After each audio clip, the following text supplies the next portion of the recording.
ਸ਼ਰਧਾ ਨਾਲ ਜੇ ਰਹੇ ਇਨਸਾਨ ਲੱਗਾ,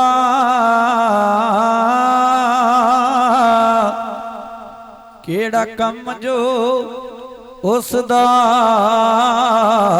ਨਾ ਹੋਵੇ। ਪਿੱਛੇ ਭਗਤਾਂ ਦੇ ਫਿਰੇ ਭਗਵਾਨ ਭੱਜਾ, ਮਗਰ ਵਛੜੂ ਜਿਸ ਤਰ੍ਹਾਂ ਕਾਂ ਹੋਵੇ। ਇੱਕ ਘੜੀ ਤੇ ਮਿੰਟ ਨਾ ਜੁਦਾ ਹੁੰਦਾ,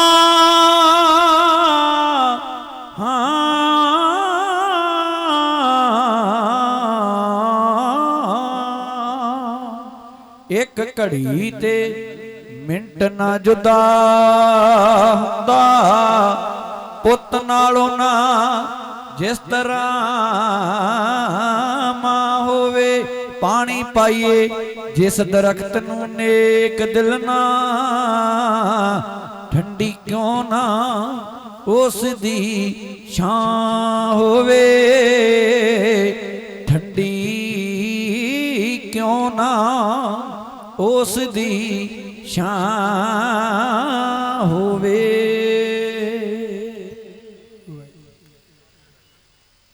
ਚਾਰ ਦਿਨ ਜ਼ਿੰਦਗੀ ਦੀ ਖੇਡ ਜੱਗ ਤੇ, ਮੌਤ ਦਾ ਅੰਗੂਠਾ ਹੋਣਾ ਸਾਰਾ ਅੱਗ ਤੇ, ਮੌਤ ਦਾ ਅੰਗੂਠਾ ਹੋਣਾ ਸਾਰਾ ਅੱਗ ਤੇ। ਆਸ ਲਈ ਮਨੁੱਖ ਕਾਰ ਦਾ ਗਮਾਨ ਹੈ, ਨੇਕੀ ਸੰਸਾਰ ਦਾ ਉਤਮ ਦਾਨ ਹੈ, ਨੇਕੀ ਸੰਸਾਰ ਦਾ ਉਤਮ ਦਾਨ ਹੈ। ਚਾਰ ਦਿਨ ਜ਼ਿੰਦਗੀ ਦੀ ਖੇਡ ਜੱਗ ਤੇ, ਮੌਤ ਦਾ ਅੰਗੂਠਾ ਹੋਣਾ ਸਾਰਾ ਅੱਗ ਤੇ, ਮੌਤ ਦਾ ਅੰਗੂਠਾ ਹੋਣਾ ਸਾਰਾ ਅੱਗ ਤੇ। ਕਾਸ ਲਈ ਮਨੁੱਖ ਕਾਰ ਦਾ ਗਮਾਨ ਹੈ, ਨੇਕੀ ਸੰਸਾਰ ਦਾ ਉਤਮ ਦਾਨ ਹੈ, ਨੇਕੀ ਸੰਸਾਰ ਦਾ ਉਤਮ ਦਾਨ ਹੈ। ਆਏ ਇੱਥੇ ਬੰਦਗੀ ਕਰਨ ਵਾਸਤੇ,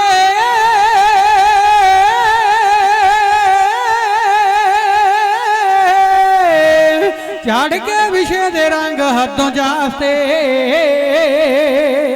ਆਏ ਇੱਥੇ ਬੰਦਗੀ ਕਰਨ ਵਾਸਤੇ, ਝਾੜ ਕੇ ਵਿਸ਼ੇ ਦੇ ਰੰਗ ਹੱਦੋਂ ਜਾਸਤੇ, ਝਾੜ ਕੇ ਵਿਸ਼ੇ ਦੇ ਰੰਗ ਹੱਦੋਂ ਜਾਸਤੇ। ਕਾਮ ਨਹੀਂ ਭਲਾ ਤਾਂ ਸੱਚਾ ਭਗਵਾਨ ਹੈ, ਨੇਕੀ ਸੰਸਾਰ ਦਾ ਉਤਮ ਦਾਨ ਹੈ, ਨੇਕੀ ਸੰਸਾਰ ਦਾ ਉਤਮ ਦਾਨ ਹੈ। ਇਹ ਜੀ ਮਿੱਠਾ ਬੋਲ ਮੇਰੇ ਸਭ ਫਰਮਾਉਂਦੇ ਨੇ, ਧੋਖੇਬਾਜ਼ ਬੰਦੇ ਨਾ ਖੁਦਾ ਨੂੰ ਪਾਉਂਦੇ ਨੇ, ਧੋਖੇਬਾਜ਼ ਬੰਦੇ ਨਾ ਖੁਦਾ ਨੂੰ ਪਾਉਂਦੇ ਨੇ। ਉਹ ਚੰਗਿਆਂ ਦਾ ਉਹਦੇ ਘਰ ਸਨਮਾਨ ਹੈ, ਨੇਕੀ ਸੰਸਾਰ ਦਾ ਉਤਮ ਦਾਨ ਹੈ, ਨੇਕੀ ਸੰਸਾਰ ਦਾ ਉਤਮ ਦਾਨ ਹੈ। ਸੂਬਾ ਪਾਉਂਦਾ ਜੱਗ ਜੀਵਨ ਸੁਚਿੱਤਰ, ਰੱਖੀਏ ਚਾਰੀ ਉੱਚਾ ਤੇ ਪਵਿੱਤਰ, ਰੱਖੀਏ ਚਾਰੀ ਉੱਚਾ ਤੇ ਪਵਿੱਤਰ। ਪੂਜਾ ਜੋਗ ਹੁੰਦਾ ਸੱਚਾ ਇਨਸਾਨ ਹੈ, ਨੇਕੀ ਸੰਸਾਰ ਦਾ ਉਤਮ ਦਾਨ ਹੈ, ਨੇਕੀ ਸੰਸਾਰ ਦਾ ਉਤਮ ਦਾਨ ਹੈ। ਇਹ ਜੀ ਮਾੜਿਆਂ ਦੇ ਹੁੰਦੇ ਜੋ ਮਦਦਗਾਰ ਜੀ, ਉਹਨਾਂ ਉੱਤੇ ਖੁਸ਼ ਰਹਿੰਦਾ ਕਰਤਾਰ ਜੀ, ਸਦਾ ਉਹਨਾਂ ਉੱਤੇ ਖੁਸ਼ ਰਹਿੰਦਾ ਕਰਤਾਰ ਜੀ। ਦਇਆਵਾਨ ਬੰਦਾ ਰੱਬ ਦੇ ਸਮਾਨ ਹੈ, ਨੇਕੀ ਸੰਸਾਰ ਦਾ ਉਤਮ ਦਾਨ ਹੈ, ਨੇਕੀ ਸੰਸਾਰ ਦਾ ਉਤਮ ਦਾਨ ਹੈ। ਓ ਰਾਤ ਦਿਨ ਰੱਬ ਨਹੀਂ ਭੁਲਾਉਣਾ ਚਾਹੀਦਾ,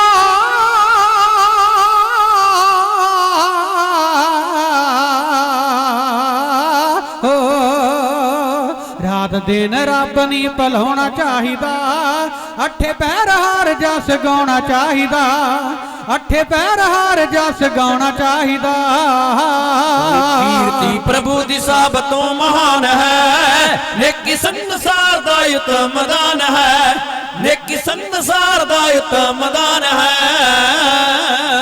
ਇਹ ਜੀ ਆਪ ਦਾ ਵਿਗਾੜ ਦੂਜੇ ਦਾ ਸਵਾਰੀਏ, ਪਾਰੀ ਉਪਕਾਰੀ ਜੀਵਨ ਗੁਜ਼ਾਰੀਏ, ਪਾਰੀ ਉਪਕਾਰੀ ਜੀਵਨ ਗੁਜ਼ਾਰੀਏ। ਵਾਹਿਗੁਰੂ ਦੇ ਹੱਥ ਸਭ ਦੀ ਮਾਨ ਹੈ। ਨੇਕੀ ਸੰਸਾਰ ਦਾ ਉਤਮ ਦਾਨ ਹੈ, ਨੇਕੀ ਸੰਸਾਰ ਦਾ ਉਤਮ ਦਾਨ ਹੈ। ਇਹ ਜੀ ਸਦਾ ਚੰਗੇ ਖਿਆਲ ਰੱਖੋ ਦਿਲ ਅੰਦਰ, ਇਹ ਤਾਂ ਤਨ ਸੱਚੇ ਪਾਤਸ਼ਾਹ ਦਾ ਮੰਦਰ, ਇਹ ਤਾਂ ਤਨ ਸੱਚੇ ਪਾਤਸ਼ਾਹ ਦਾ ਮੰਦਰ। ਬੈਂਕਾ ਗੁਰੂ ਹਾਰਥਾਂ ਦਰਿਸ਼ਟਵਾਨ ਹੈ, ਨੇਕੀ ਸੰਸਾਰ ਦਾ ਉਤਮ ਦਾਨ ਹੈ, ਨੇਕੀ ਸੰਸਾਰ ਦਾ ਉਤਮ ਦਾਨ ਹੈ ਓ।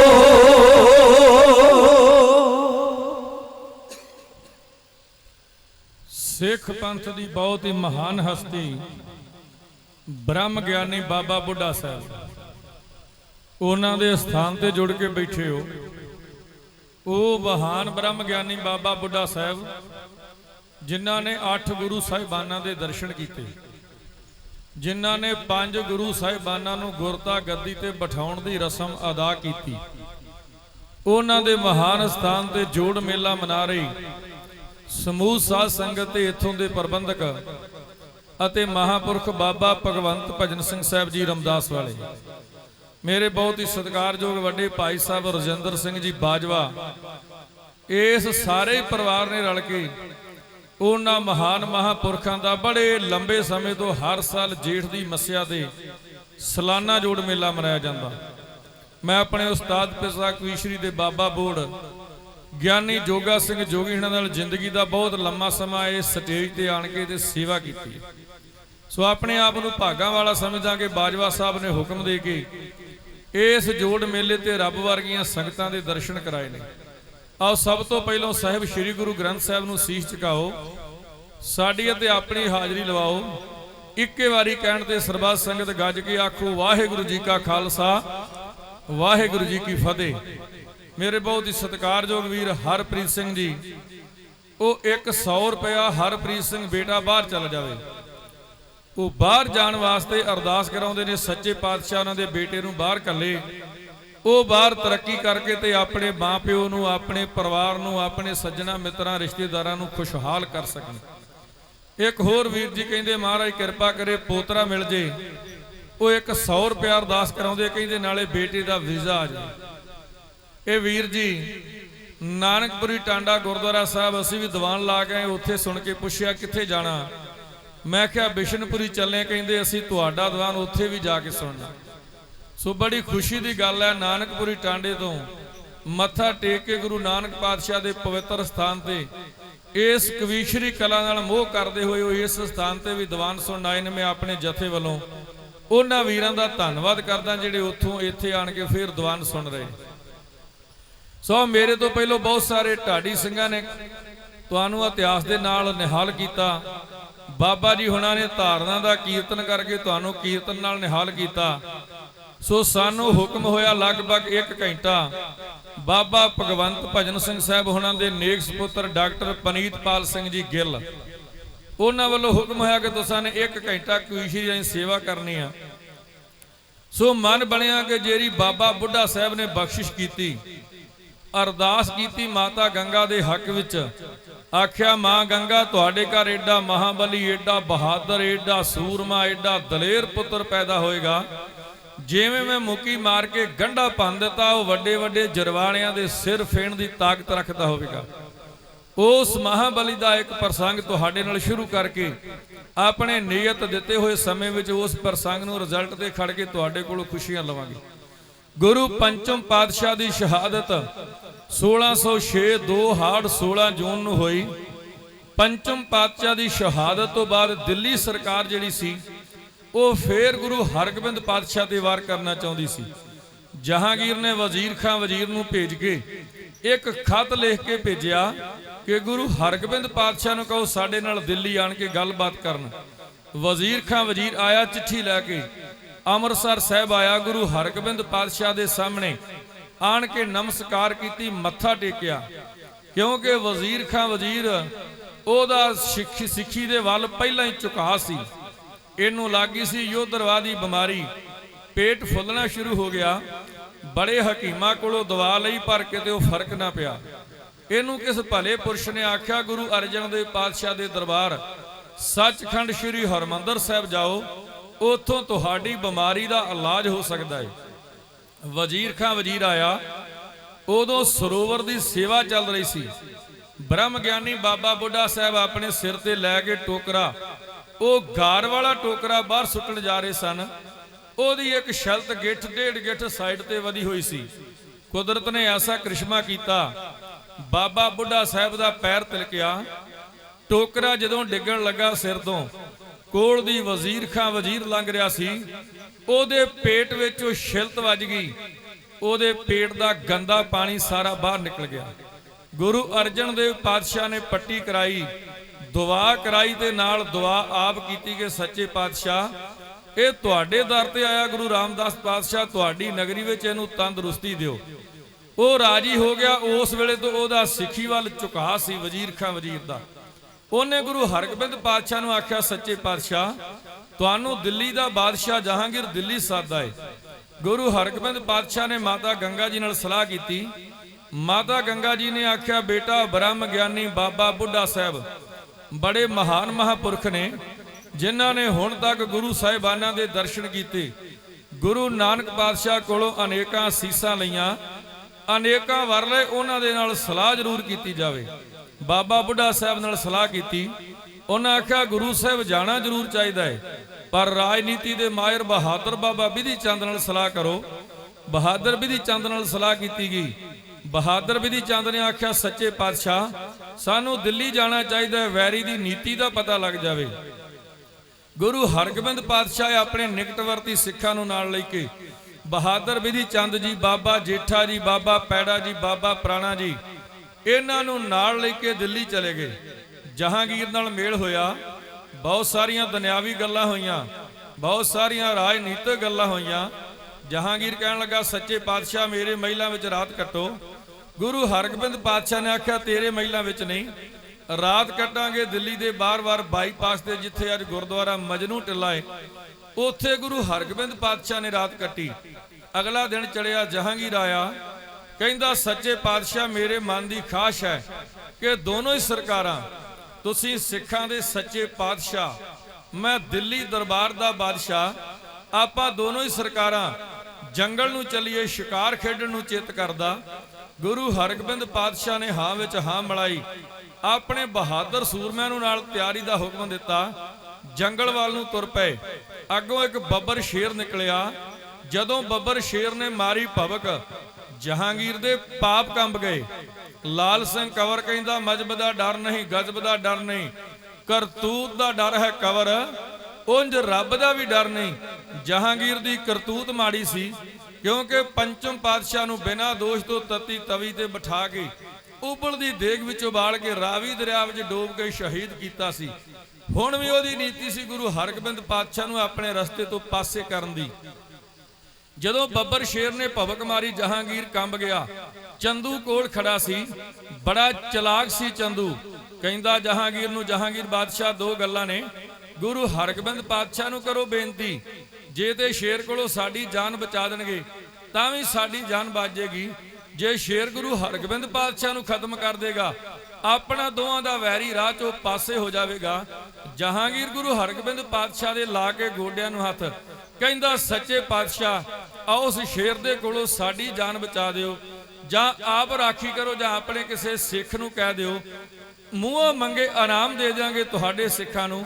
ਗੁਰੂ ਹਰਗੋਬਿੰਦ ਪਾਤਸ਼ਾਹ ਦੇ ਲਾ ਕੇ ਗੋਡਿਆਂ ਨੂੰ ਹੱਥ ਜਹਾਂਗੀਰ ਸ਼ੇਰ ਦਾ ਸ਼ਿਕਾਰ ਕਰਨ ਲਈ ਬੇਨਤੀਆਂ ਐਉਂ ਕਰਦਾ ਹੈ। ਜਹਾਂਗੀਰ ਜਗਿਆ ਸ਼ਿਕਾਰ, ਇੱਕ ਸ਼ੇਰ ਦਸੇਪ ਬਿਮਾਰ, ਤੱਕ ਮੌਤ ਕੰਬੀ ਸਰਕਾਰ, ਚਟ ਮੁਖ ਚੋਂ ਬਚਨ ਅਚਾਰੇ ਜੀ, ਮੈਂ ਦੌਲਤ ਦਿਆਵਾਂ ਮੰਗੀ, ਜੋ ਬੱਬਰ ਸ਼ੇਰ ਨੂੰ ਮਾਰੇ ਜੀ ਬਲਤਾਰੇ। ਸ਼ੇਰ ਪਿਆ ਕੂਰੇ ਸੀ ਜਦ ਪੈ ਸ਼ੇਰ ਦੇ ਮੂਹਰੇ, ਜਹਾਂਗੀਰ ਸਣੇ ਸਦ ਪੂਰੇ, ਮੂੰਹ ਮੰਗੀਆਂ ਮਰਾਦਾਂ ਪਾਵੇ ਜੀ, ਕੋਈ ਮਰਦ ਸੂਰਮਾ ਦਾਨੀ, ਜੋ ਸ਼ੇਰ ਨੂੰ ਮਾਰ ਮਕਾਵੇ ਜੀ ਬਲਤਾਰੇ।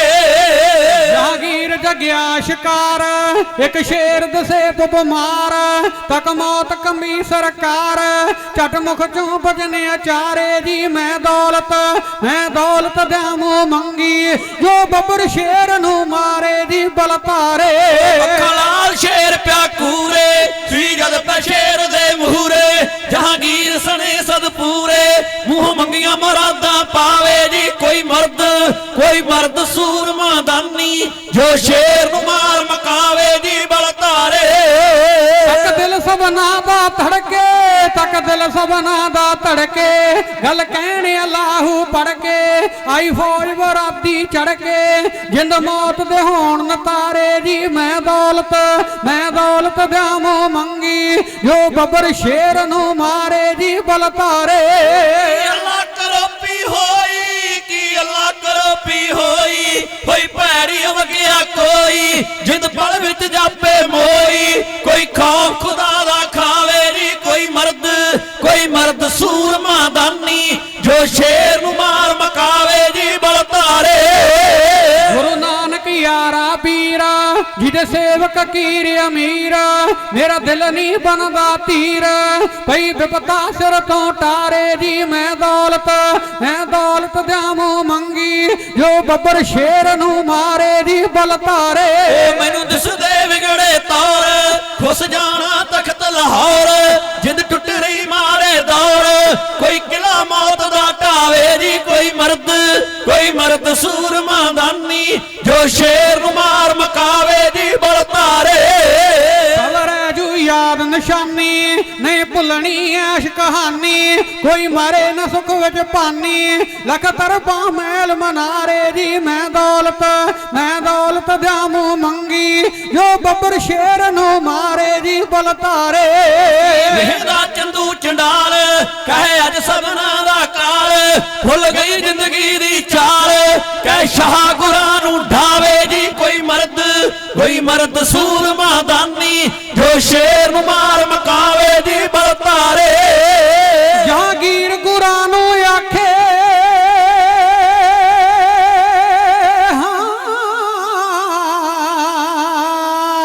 ਜਹਾਂਗੀਰ ਗੁਰਾਂ ਨੂੰ ਆਖੇ ਤੁਸੀਂ ਦੇਸ਼ ਧਰਮ ਦੇ ਰਾਖੇ ਮੈਨੂੰ ਗੱਲ ਇਹ ਸਹਿਬਾ ਭਾਖੇ ਹੁਣ ਚੱਲਣੇ ਨਹੀਂ ਕੋਈ ਚਾਰੇ ਜੀ ਮੈਂ ਦੌਲਤ ਦਿਆਮੋ ਮੰਗੀ ਜੋ ਬੱਬਰ ਸ਼ੇਰ ਨੂੰ ਮਾਰੇ ਜੀ ਬਲਤਾਰੇ ਕਹਿ ਚੰਦੂ ਗੁਰਾਂ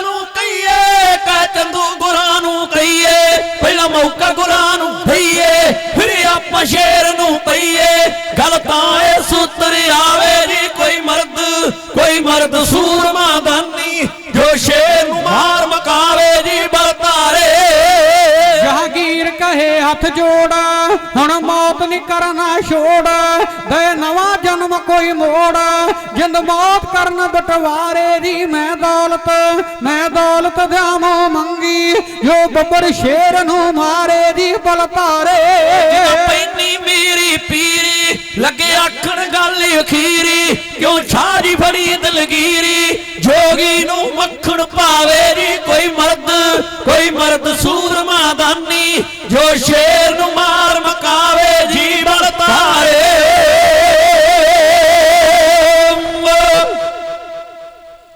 ਸਟੇਜ ਤੇ ਬੈਠੇ ਮੇਰੇ ਲਾਗੇ ਜਥੇਦਾਰ ਗੁਰਪਾਲ ਸਿੰਘ ਜੀ ਉਹਨਾਂ ਵੱਲੋਂ ਇੱਕ 100 ਰੁਪਇਆ ਇਸ ਕਵਿਤਾ ਤੋਂ ਖੁਸ਼ ਹੋ ਕੇ ਜਥੇ ਨੂੰ ਇਨਾਮ ਭੇਜਿਆ ਗਿਆ। ਮੈਂ ਉਹਨਾਂ ਦੀ ਕਦਰਦਾਨੀ ਦਾ ਧੰਨਵਾਦ ਕਰਦਾ, ਅਰਦਾਸ ਕਰਦਾ ਸੱਚੇ ਪਾਤਸ਼ਾਹ ਇਹਨਾਂ ਨੂੰ ਦੇਸ਼ ਕੌਮ ਪੰਥ ਦੀ ਸੇਵਾ ਕਰਨ ਦਾ ਹੋਰ ਬਲ ਤੇ ਉਦਮ ਬਖਸ਼ੇ। ਗੁਰੂ ਹਰਗੋਬਿੰਦ ਪਾਤਸ਼ਾਹ ਕਹਿੰਦੇ ਜਹਾਂਗੀਰ ਫਿਕਰ ਨਾ ਕਰ, ਇਹ ਤੇ ਸਾਡਾ ਰੋਜ਼ ਦਾ ਕੰਮ ਹੈ ਸ਼ੇਰ ਦਾ ਸ਼ਿਕਾਰ ਕਰਨਾ, ਪਰ ਤੂੰ ਆਪਣੀਆਂ ਲੱਤਾਂ ਤੇ ਭਾਰ ਪਾ ਕੇ ਖਲੋ ਜਰਾ ਸਹੀ।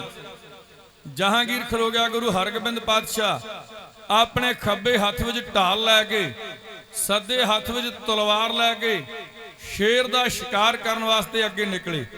ਬਹਾਦਰ ਬਿਧੀ ਚੰਦ ਆਪਣਾ ਨੇਜਾ ਲੈ ਕੇ ਜਿੱਥੇ ਜਹਾਂਗੀਰ ਚੰਦੂ ਤੇ ਇਹਨਾਂ ਦੀ ਟੁਕੜੀ ਖੜੀ ਸੀ ਉਸ ਪਾਸੇ ਜਾ ਖਲੋਤਾ। ਜਹਾਂਗੀਰ ਕਹਿੰਦਾ ਸਿੱਖਾ ਤੇਰਾ ਗੁਰੂ ਦੇ ਸ਼ੇਰ ਦਾ ਸ਼ਿਕਾਰ ਕਰਨ ਵਾਸਤੇ ਗਿਆ, ਤੂੰ ਇਧਰਲੇ ਪਾਸੇ ਆਣ ਖਲੋਤਾ। ਬਹਾਦਰ ਬਿਧੀ ਚੰਦ ਨੇ ਬੜੇ ਮਾਣ ਨਾਲ ਆਖਿਆ ਬਾਦਸ਼ਾਹ ਹੋ ਸਕਦਾ ਸ਼ੇਰ ਗੁਰੂ ਹਰਗੋਬਿੰਦ ਪਾਤਸ਼ਾਹ ਕੋਲੋਂ ਪਾਸਾ ਵੱਟ ਕੇ ਤੁਹਾਡੇ ਵੱਲ ਨੂੰ ਵਧਿਆ, ਫਿਰ ਤੁਹਾਡੀ ਰਾਖੀ ਕਰਨ ਦੀ ਖਾਤਰ ਮੈਂ ਵੀ ਯਤਨ ਕਰਾਂਗਾ। ਜਹਾਂਗੀਰ ਖਲੋਤਾ ਰਿਹਾ। ਗੁਰੂ ਹਰਗੋਬਿੰਦ ਪਾਤਸ਼ਾਹ ਅੱਗੇ ਵਧੇ। ਸ਼ੇਰ ਨੇ ਗੁਰੂ ਹਰਗੋਬਿੰਦ ਪਾਤਸ਼ਾਹ ਤੇ ਵਾਰ ਕੀਤਾ। ਗੁਰੂ ਹਰਗੋਬਿੰਦ ਪਾਤਸ਼ਾਹ ਨੇ ਖੱਬੇ ਹੱਥ ਦੀ ਢਾਲ ਢਾ ਕੇ ਸ਼ੇਰ ਦੇ ਆਉਂਦੇ ਪੰਜੇ ਢਾਲ ਤੇ ਰੋਕ ਕੇ ਸੱਜੇ ਹੱਥ ਨਾਲ ਤਲਵਾਰ ਦਾ ਏਡੇ ਜ਼ੋਰ ਦੀ ਵਾਰ ਕੀਤਾ। ਸ਼ੇਰ ਦੇ ਦੋ ਟੋਟੇ ਕਰਕੇ ਧਰਤੀ ਤੇ ਸੁੱਟ ਦਿੱਤਾ। ਸ਼ੇਰ ਤੜਫ ਕੇ ਪ੍ਰਾਣ ਤਿਆਗ ਗਿਆ। ਗੁਰੂ ਹਰਗੋਬਿੰਦ ਪਾਤਸ਼ਾਹ ਆਪਣੇ ਸਿੱਖਾਂ ਨੂੰ ਨਾਲ ਲੈ ਕੇ ਹੋਰ ਅੱਗੇ ਸ਼ਿਕਾਰ ਖੇਡਣ ਵਾਸਤੇ ਤੁਰ ਪਏ, ਪਰ ਜਹਾਂਗੀਰ ਇੱਥੋਂ ਹੀ ਮੁੜ ਆਇਆ। ਉਹ ਘਬਰਾ ਗਿਆ ਸ਼ੇਰ ਦੀ ਮੌਤ ਵੇਖ ਕੇ। ਛੇਵੇਂ ਪਾਤਸ਼ਾਹ ਦਾ ਧੰਨਵਾਦ ਕਰਕੇ ਗੋਡੀ ਹੱਥ ਲਾ ਕੇ ਕਹਿੰਦਾ, ਸੱਚੇ ਪਾਤਸ਼ਾਹ ਤੁਸੀਂ ਸਾਡੀ ਜਾਨ ਬਖਸ਼ ਦਿੱਤੀ ਆ। ਅਸੀਂ ਤੁਹਾਡੇ ਪਿਤਾ ਗੁਰੂ ਅਰਜਨ ਦੇਵ ਪਾਤਸ਼ਾਹ ਨੂੰ 2 ਲੱਖ ਰੁਪਈਆ ਜੁਰਮਾਨਾ ਕੀਤਾ ਸੀ, ਕਿਉਂਕਿ ਉਹਨਾਂ ਨੇ ਖੁਸਰੋ ਨੂੰ ਪਨਾਹ ਦਿੱਤੀ ਸੀ। ਉਹ ਅੱਜ ਤੋਂ ਤੁਹਾਡਾ ਜੁਰਮਾਨਾ 2 ਲੱਖ ਰੁਪਈਆ ਮੁਆਫ। ਗੁਰੂ ਹਰਗੋਬਿੰਦ ਪਾਤਸ਼ਾਹ ਕਹਿੰਦੇ, ਜਹਾਂਗੀਰ ਸਿੱਖੀ ਕਿਸੇ ਦਾ ਟੈਕਸ ਭਰ ਕੇ ਨਹੀਂ ਜਿਉਂਦੀ। ਨਾ ਸਾਡੇ ਪਿਤਾ ਜੀ ਨੂੰ ਕੋਈ ਜੁਰਮਾਨਾ ਸੀ, ਨਾ ਅਸੀਂ ਕੋਈ ਜੁਰਮਾਨਾ ਦੇਣਾ ਸੀ। ਸਿੱਖੀ ਆਪਣੀ ਚਾਲੇ ਤੁਰੀ ਚੱਲੇਗੀ।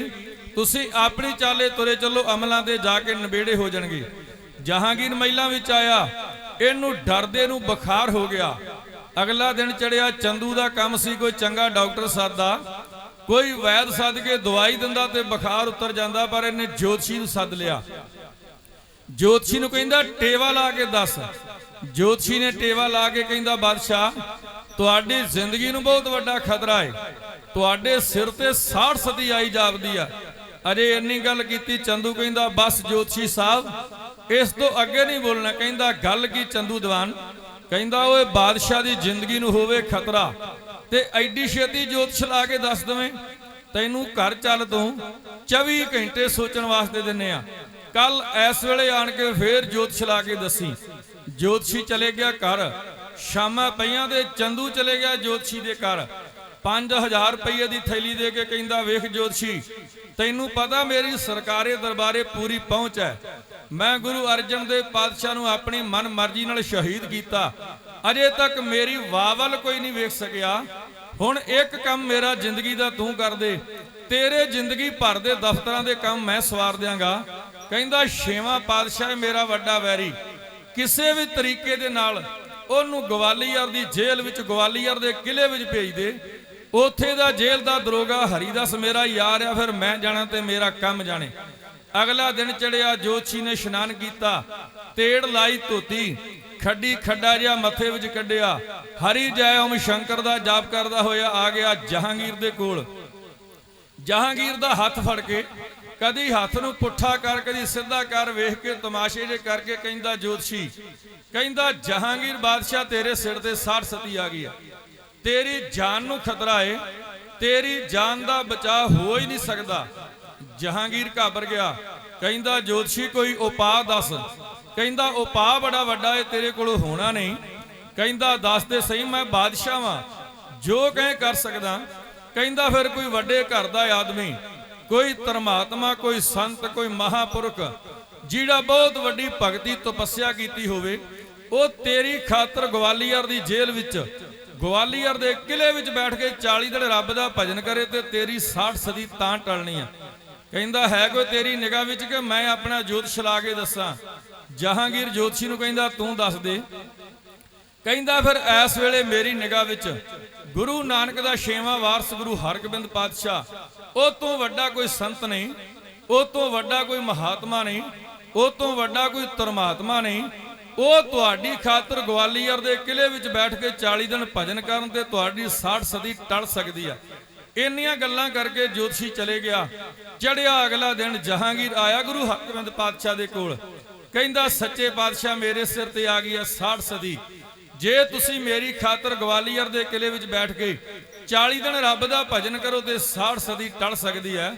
ਗੁਰੂ ਹਰਗੋਬਿੰਦ ਪਾਤਸ਼ਾਹ ਮੁਸਕਰਾ ਕੇ ਕਹਿਣ ਲੱਗੇ, ਸੁਣ ਜਹਾਂਗੀਰ ਬਾਦਸ਼ਾਹ, 60 ਸਦੀ ਤੇਰੇ ਸਿਰ ਤੇ ਨਹੀਂ ਆਈ, ਉਹ ਹੋਰ ਹੀ ਕਿਸੇ ਦੇ ਸਿਰ ਤੇ ਪਾਉਂਦੀ ਆ, ਸਾਨੂੰ ਦੀਦੀ ਆ, ਤੈਨੂੰ ਨਜ਼ਰ ਨਹੀਂ ਆਉਂਦੀ।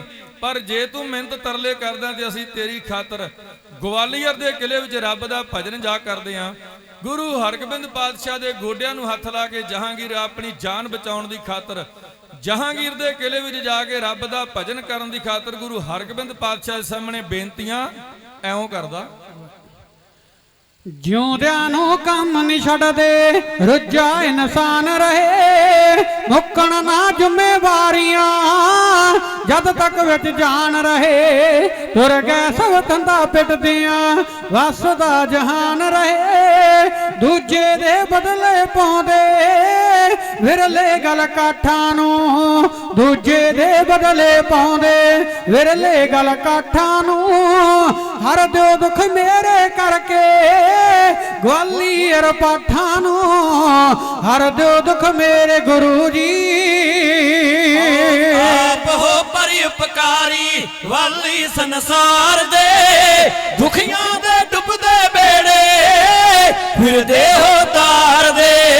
ਧਰਮੀ ਉਬਾਰ ਰਹੇ ਹੋ ਦੁਸ਼ਟਾਂ ਨੂੰ ਮਾਰ ਦੇ, ਮੀਰੀ ਤੇ ਪੀਰੀ ਦੀਆਂ ਭੈਣ ਤਲਵਾਰਾਂ ਨੂੰ, ਮੀਰੀ ਤੇ ਪੀਰੀ ਦੀਆਂ ਭੈਣ ਤਲਵਾਰਾਂ ਨੂੰ। ਟਾਲੋ ਮੇਰੀ ਸਾਲ ਸਤੀ ਗੁਰ ਕਰਕੇ ਉਪਕਾਰਾਂ ਨੂੰ, ਟਾਲੋ ਮੇਰੀ ਸਾਲ ਸਤੀ ਨੂੰ। ਉਹ ਚਮਕਣ ਲਈ ਨੇ ਕੀ ਕਰੀਏ, ਹੁੰਦੀ ਬਦਨਾਮੀ ਐ।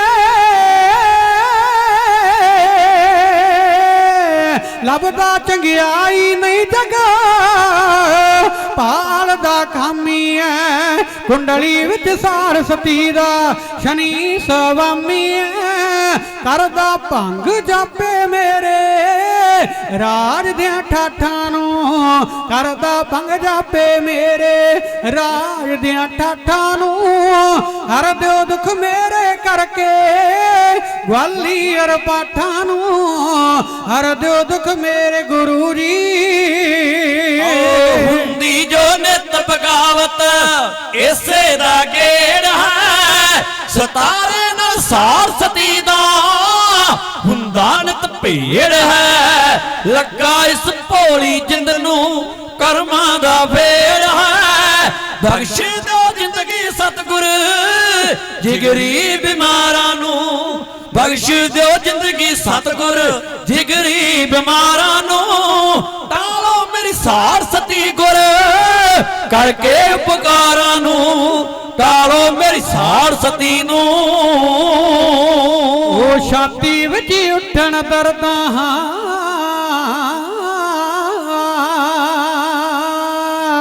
ਛਾਤੀ ਵਿੱਚ ਉੱਠਣ ਦਰਦਾਂ, ਪੱਠੇ ਕਮਜ਼ੋਰ ਨੇ, ਕਾਟਾ ਨਹੀਂ ਖਾਣ ਪੀਣ ਦਾ ਕਰਮਾਂ ਦੇ ਲੋਰ ਨੇ।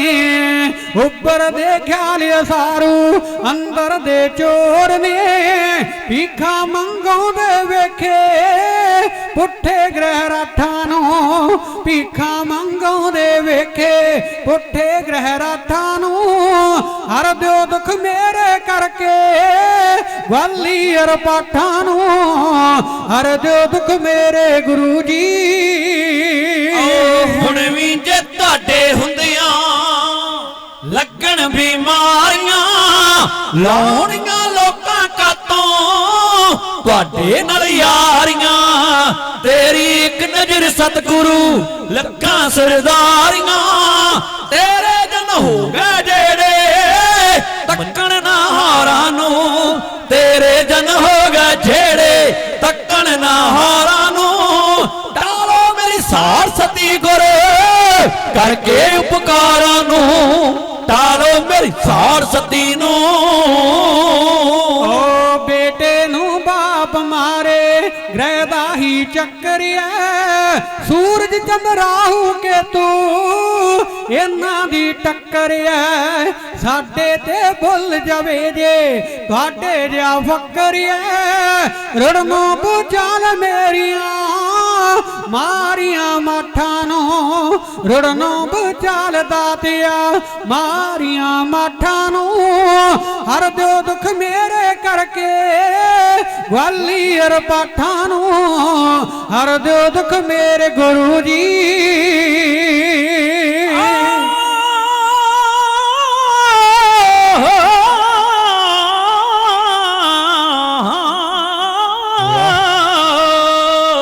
ਹੁਣ ਦਾ ਆਸਾਨ ਕਦੇ ਨਹੀਂ ਜ਼ਿੰਦਗੀ ਭਰ ਆਪ ਦਾ, ਪਰਚੇ ਵਿੱਚ ਸਮਾਂ ਰਹੇ ਨਿਤ ਮਰਦਾਂ ਨੂੰ ਮਾਪਦਾ। ਹੁੰਦਾ ਉਹ ਭਰੋਸਾ ਨਹੀਂ ਵੈਰੀ ਡਾਕੂ ਤੇ ਸਾਪ ਦਾ ਬੈਂਕਾਂ ਦੀ ਸ਼ਹਿਰ ਗਾਉਣਗੇ ਮਰਦਾਂ ਦੀਆਂ ਵਾਰਾਂ ਨੂੰ ਬੈਂਕਾਂ ਦੀ ਸ਼ਹਿਰ ਗਾਉਣਗੇ ਮਰਦਾਂ ਦੀਆਂ ਵਾਰਾਂ ਨੂੰ ਟਾਲੋ ਮੇਰੀ ਸਾਰ ਸਤੀ ਗੁਰ ਕਰਕੇ ਉਪਕਾਰਾਂ ਨੂੰ ਟਾਲੋ ਮੇਰੀ ਸਾੜ ਸਤੀ ਨੂੰ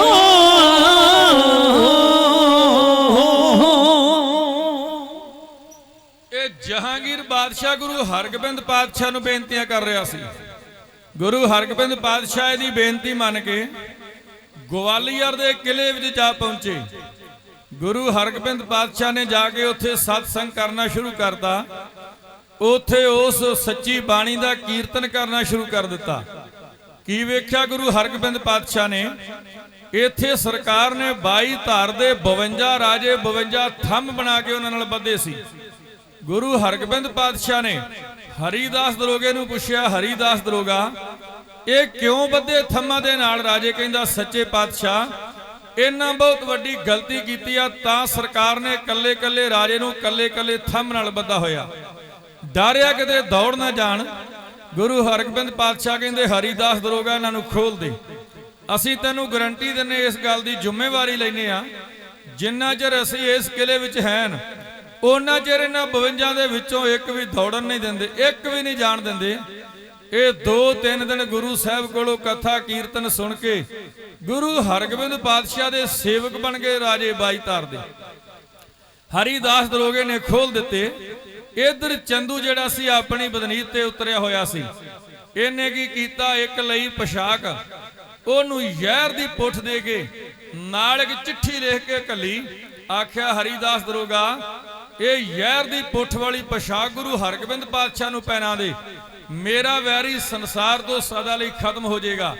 ਪਰ ਹਰੀਦਾਸ ਦਰੋਗਾ ਤੇ ਸਿੱਖ ਬਣ ਗਿਆ ਸੀ ਗੁਰੂ ਹਰਗੋਬਿੰਦ ਪਾਤਸ਼ਾਹ ਦਾ। ਉਹਨੇ ਉਹ ਚਿੱਠੀ ਤੇ ਪੋਸ਼ਾਕ ਗੁਰੂ ਹਰਗੋਬਿੰਦ ਪਾਤਸ਼ਾਹ ਨੂੰ ਦੇ ਦਿੱਤੀ। ਗੁਰੂ ਹਰਗੋਬਿੰਦ ਪਾਤਸ਼ਾਹ ਨੇ ਚਿੱਠੀ ਬਹਾਦਰ ਬਿਧੀ ਚੰਦ ਨੂੰ ਰੱਖਣ ਵਾਸਤੇ ਕਹਿ ਦਿੱਤੀ। ਕਾਫੀ ਦਿਨ ਬੀਤ ਗਏ, ਕੋਈ ਨਾ ਚੰਦੂ ਨੇ ਸੁਣਿਆ ਕਿ ਚੰਗੀ ਮਾੜੀ ਖਬਰ ਨਹੀਂ ਆਈ। ਇਹਨੇ ਫੇਰ ਇੱਕ ਚਿੱਠੀ ਲਿਖੀ, ਇੱਕ ਜ਼ਹਿਰ ਦੀ ਪੁੜੀ ਨਾਲ ਘੱਲੀ। ਆਖਿਆ, ਹਰੀਦਾਸ ਦਰੋਗਾ ਇਹ ਗੁਰੂ ਹਰਗੋਬਿੰਦ ਪਾਤਸ਼ਾਹ ਦੇ ਖਾਣੇ ਵਿੱਚ ਮਿਲਾ ਕੇ ਜ਼ਹਿਰ ਖਵਾ ਦੇ, ਮੇਰਾ ਵੈਰੀ ਮੇਰੀਆਂ ਅੱਖਾਂ ਤੋਂ ਦੂਰ ਕਰ ਦੇ। ਹਰੀਦਾਸ ਦਰੋਗੇ ਨੇ ਉਹ ਵੀ ਚਿੱਠੀ ਤੇ ਜ਼ਹਿਰ ਦੀ ਪੁੜੀ ਗੁਰੂ ਹਰਗੋਬਿੰਦ ਪਾਤਸ਼ਾਹ ਨੂੰ ਪੇਸ਼ ਕਰ ਦਿੱਤੀ। ਇਹ ਵੀ ਚਿੱਠੀ ਬਹਾਦਰ ਬਿਧੀ ਚੰਦ ਨੂੰ ਸਾਂਭਣ ਵਾਸਤੇ ਕਹਿ ਦਿੱਤਾ ਗਿਆ। ਇਧਰ ਅੰਮ੍ਰਿਤਸਰ ਸਾਹਿਬ ਸੰਗਤਾਂ ਉਤਾਵਲੀਆਂ ਹੋ ਰਹੀਆਂ ਸਨ ਕਿ ਗੁਰੂ ਸਾਹਿਬ ਦੇ ਦਰਸ਼ਨ ਨਹੀਂ ਹੋ ਰਹੇ। ਬ੍ਰਹਮ ਗਿਆਨੀ ਬਾਬਾ ਬੁੱਢਾ ਸਾਹਿਬ ਨੂੰ ਆਖਿਆ, ਬਾਬਾ ਬੁੱਢਾ ਸਾਹਿਬ ਜੀ, ਤੁਸਾਂ ਨੇ ਜਿਵੇਂ ਗੁਰੂ ਅੰਗਦ ਦੇਵ ਪਾਤਸ਼ਾਹ ਨੂੰ ਲੱਭਿਆ ਸੀ, ਜਿਵੇਂ ਗੁਰੂ ਅਮਰਦਾਸ ਪਾਤਸ਼ਾਹ ਨੂੰ ਲੱਭਿਆ ਸੀ, ਇਸੇ ਤਰ੍ਹਾਂ ਗੁਰੂ ਹਰਗੋਬਿੰਦ ਪਾਤਸ਼ਾਹ ਦੀ ਭਾਲ ਕਰੋ ਤੇ ਉਹਨਾਂ ਨੂੰ ਅੰਮ੍ਰਿਤਸਰ ਸਾਹਿਬ ਲਿਆਓ। ਬਾਬਾ ਬੁੱਢਾ ਸਾਹਿਬ ਆਪਣੇ ਨਿਕਟਵਰਤੀ ਸਿੱਖਾਂ ਨੂੰ ਨਾਲ ਲੈ ਕੇ ਦਿੱਲੀ ਗਏ। ਪਤਾ ਲੱਗਾ ਗੁਰੂ ਹਰਗੋਬਿੰਦ ਪਾਤਸ਼ਾਹ ਗਵਾਲੀਅਰ ਦੀ ਜੇਲ੍ਹ ਵਿੱਚ ਨੇ। ਉੱਥੇ ਚਲੇ ਗਏ ਬ੍ਰਹਮ ਗਿਆਨੀ ਬਾਬਾ ਬੁੱਢਾ ਸਾਹਿਬ। ਗੁਰੂ ਹਰਗੋਬਿੰਦ ਪਾਤਸ਼ਾਹ ਨਾਲ ਮਿਲ ਨਹੀਂ ਸੀ ਦਿੱਤਾ ਜਾ ਰਿਹਾ। ਬ੍ਰਹਮ ਗਿਆਨੀ ਬਾਬਾ ਬੁੱਢਾ ਸਾਹਿਬ ਨੇ ਆਪਣੇ ਸਿੱਖਾਂ ਨੂੰ ਨਾਲ ਲੈ ਕੇ ਇਸ ਜੇਲ੍ਹ ਦੇ 4 ਚਫੇਰੇ ਰੋਜ਼ ਹੀ ਉਦਾਲੇ ਦੁਆਲੇ ਅੰਮ੍ਰਿਤ ਵੇਲੇ ਤੜਕਸਾਰ ਸ਼ਬਦ ਚੌਂਕੀ ਕੱਢਣੀ ਸ਼ੁਰੂ ਕਰ ਦਿੱਤੀ। ਜਿਹੜੀ ਤੁਸੀਂ 14 ਵਾਲੀ ਰਾਤ ਤਰਨਤਾਰਨ ਸਾਹਿਬ, ਪੁੰਨਿਆਂ ਤੋਂ ਪਹਿਲੀ ਰਾਤ ਗੋਇੰਦਵਾਲ ਸਾਹਿਬ ਸ਼ਬਦ ਚੌਂਕੀਆਂ ਖੜਦੇ ਹੋਏ ਰਿਵਾਜ ਬ੍ਰਹਮ ਗਿਆਨੀ ਬਾਬਾ ਬੁੱਢਾ ਸਾਹਿਬ ਨੇ ਗਵਾਲੀਅਰ ਤੋਂ ਸ਼ੁਰੂ ਕੀਤਾ। ਇੱਕ ਦਿਨ ਬਾਬਾ ਜੇਠਾ ਤੇ ਪੁਰਾਣਾ ਮਿਲੇ। ਬਾਬਾ ਬੁੱਢਾ ਸਾਹਿਬ ਨੇ ਆਖਿਆ, ਸਿੱਖੋ ਕਿੱਧਰ ਚੱਲੇ ਜੇ? ਉਹਨਾਂ ਆਖਿਆ, ਬਾਬਾ ਜੀ ਸਰਕਾਰ ਦੀ ਨੀਅਤ ਤੇ ਸ਼ੱਕ ਹੈ, ਖਾਣੇ ਵਿੱਚ ਕੁਝ ਮਿਲਾ ਕੇ ਦੇ ਨਾ ਦੇਣ। ਅਸੀਂ ਬਾਹਰ ਲੋਹਾਰ ਦੇ ਐਰਨ ਤੇ ਜਾ ਕੇ ਸੱਟਾਂ ਮਾਰ ਕੇ ਕੰਮ ਕਰਕੇ ਜਿਹੜੀ ਮਾਇਆ ਮਿਲਦੀ ਆ ਉਹਦੇ ਨਾਲ ਰਾਸ਼ਨ ਆਪ ਲੈ ਕੇ ਸੁੱਕਾ ਉਹ ਪ੍ਰਸ਼ਾਦਾ ਤਿਆਰ ਕਰਕੇ ਗੁਰੂ ਹਰਗੋਬਿੰਦ ਪਾਤਸ਼ਾਹ ਨੂੰ ਛਕਾਉਨੇ ਆ। ਬਾਬਾ ਬੁੱਢਾ ਸਾਹਿਬ ਨੇ ਆਖਿਆ, ਐਵੇਂ ਨਹੀਂ ਗੱਲ ਬਣਦੀ ਹੁੰਦੀ, ਕੋਈ ਥੋੜੀ ਬਾਲੀ ਜ਼ੋਰ ਜੁਗਤੀ ਵਿਖਾਓ। ਉਹਨਾਂ ਆਖਿਆ, ਗੁਰੂ ਸਾਹਿਬ ਦਾ ਹੁਕਮ ਨਹੀਂ। ਬਾਬੇ ਜੇਠੇ ਤੇ ਪੁਰਾਣੇ ਨੂੰ ਬਾਬਾ ਬੁੱਢਾ ਸਾਹਿਬ ਨੇ ਆਖਿਆ, ਮੇਰਾ ਹੁਕਮ ਹੈ। ਬਾਬਾ ਜੇਠਾ ਤੇ ਪੁਰਾਣਾ ਆਏ ਦਿੱਲੀ। ਇਹਨਾਂ ਰਾਤ ਨੂੰ ਸ਼ੇਰਾਂ ਦਾ ਭੇਸ ਬਣਾ ਕੇ ਜਾ ਕੇ ਜਹਾਂਗੀਰ ਦੇ ਮਹਿਲਾਂ ਵਿੱਚ ਉਹਦੀ ਛਾਤੀ ਤੇ ਰੱਖਿਆ ਪੰਜਾ। ਤਰਵਕ ਕੇ ਉੱਠਿਆ ਜਹਾਂਗੀਰ, 6ਵੇਂ ਪਾਤਸ਼ਾਹ ਨੂੰ ਯਾਦ ਕੀਤਾ, ਸ਼ੇਰ ਚਲੇ ਗਏ। ਦਿਨ ਚੜਿਆ ਤੇ ਸਾਈਂ ਮੀਆਂ ਮੀਰ ਮਿਲਣ ਵਾਸਤੇ ਆ ਗਿਆ। ਸਾਈਂ ਮੀਆਂ ਮੀਰ ਨੇ ਆਖਿਆ, ਜਹਾਂਗੀਰ ਬਾਦਸ਼ਾਹ ਕੀ ਗੱਲ ਹੈ? ਤੇਰੀ ਸਿਹਤ ਦਿਨੋਂ ਦਿਨ ਕਮਜ਼ੋਰ ਹੁੰਦੀ ਜਾ ਰਹੀ ਹੈ, ਦਿਨੋਂ ਦਿਨ ਨਿੱਘਰਦਾ ਜਾ ਰਿਹਾ। ਕਹਿੰਦਾ, ਪਤਾ ਨਹੀਂ ਲੱਗਦਾ, ਖੁਰਾਕ ਬੜੀ ਖਾਣਾ ਪਰ ਲੱਗ ਨਹੀਂ ਰਹੀ, ਸਾਈਂ ਮੀਆਂ ਮੀਰ ਨੇ ਆਖਿਆ ਜਹਾਂਗੀਰ ਵੱਡੀ ਗਲਤੀ ਕੀਤੀ, ਪਹਿਲਾਂ ਗੁਰੂ ਪੰਜਵੇਂ ਪਾਤਸ਼ਾਹ ਨੂੰ ਸ਼ਹੀਦ ਕੀਤਾ ਹੀ, ਹੁਣ ਗੁਰੂ ਹਰਗੋਬਿੰਦ ਪਾਤਸ਼ਾਹ ਨੂੰ ਬਿਨਾਂ ਦੋਸ਼ ਕਿੰਨਾ ਚਿਰ ਹੋ ਗਿਆ ਗਵਾਲੀਅਰ ਡਕਿਆ। ਗੱਲਾਂ ਕਰਦਿਆਂ ਕਰਦਿਆਂ ਜਹਾਂਗੀਰ ਕਹਿੰਦਾ ਸਾਈਂ ਜੀ ਰਾਤੀ ਸ਼ੇਰ ਆਏ, ਮੇਰੀ ਛਾਤੀ ਤੇ ਪੰਜਾ ਰੱਖਿਆ, ਮੈਂ ਛੇਵੇਂ ਪਾਤਸ਼ਾਹ ਨੂੰ ਯਾਦ ਕੀਤਾ, ਚਲੇ ਗਏ। ਸਾਈਂ ਮੀਆਂ ਮੀਰ ਨੇ ਆਖਿਆ ਯਾਦ ਰੱਖ ਜਹਾਂਗੀਰ, ਉਹ ਸੁਪਨੇ ਦੇ ਸ਼ੇਰ ਨਹੀਂ, ਅਸਲੀ ਸ਼ੇਰ ਹੀ। ਜੇ ਅੱਜ ਰਾਤ ਨੂੰ ਆ ਗਏ ਤੇ ਤੇਰਾ ਕੀਰਤਨ ਸੋਲਾ ਪੜ੍ਹ ਕੇ ਜਾਣਗੇ। ਕਹਿੰਦਾ ਫਿਰ ਦੱਸੋ ਕਰਾਂ ਕੀ? ਕਹਿੰਦਾ ਛੇਵੇਂ ਪਾਤਸ਼ਾਹ ਦੇ ਰਿਹਾਈ ਦੇ ਆਰਡਰ ਸ਼ਾਮ ਤੋਂ ਪਹਿਲਾਂ ਯਾਰੀ ਕਰਦੇ। ਇਹਨੇ ਉਸੇ ਵੇਲੇ ਰਿਹਾਈ ਦੇ ਆਰਡਰ ਕਰਕੇ ਫਿਰ ਉਸੇ ਹੀ ਵਜ਼ੀਰ ਖਾਂ ਵਜ਼ੀਰ ਨੂੰ ਭੇਜਿਆ, ਨਾਲ ਲਿਖ ਕੇ ਦੇ ਦਿੱਤਾ ਕਿ ਛੇਵਾਂ ਪਾਤਸ਼ਾਹ ਜਿਹੜੀ ਸ਼ਰਤ ਤੇ ਆਉਣਾ ਚਾਹਵੇ ਉਸੇ ਸ਼ਰਤ ਤੇ ਰਿਹਾ ਕਰ ਦੇਣਾ। ਇਹ ਵਜ਼ੀਰ ਖਾਂ ਵਜ਼ੀਰ ਗਿਆ ਗਵਾਲੀਅਰ, ਜੇਲ੍ਹ ਵਿੱਚ ਪਹੁੰਚ ਗਿਆ, ਛੇਵੇਂ ਪਾਤਸ਼ਾਹ ਦੇ ਚਰਨਾਂ ਨੂੰ ਹੱਥ ਲਾ ਕੇ ਕਹਿੰਦਾ ਸੱਚੇ ਪਾਤਸ਼ਾਹ ਤੁਹਾਨੂੰ ਰਿਹਾ ਕਰਦਾ, ਦਿੱਲੀ ਦਾ ਬਾਦਸ਼ਾਹ ਤੁਹਾਨੂੰ ਦਿੱਲੀ ਬੁਲਾਉਂਦਾ ਏ। ਗੁਰੂ ਹਰਗੋਬਿੰਦ ਪਾਤਸ਼ਾਹ ਕਹਿਣ ਲੱਗੇ ਸਾਡਾ ਤੇ ਪਿਆਰ ਹੋ ਗਿਆ ਬਾਈ ਧਾਰ ਦੇ ਰਾਜਿਆਂ ਨਾਲ, ਜੇ ਇਹਨਾਂ ਨੂੰ ਰਿਹਾ ਨਾ ਕੀਤਾ ਤੇ ਅਸੀਂ ਨਹੀਂ ਜਾਣਾ।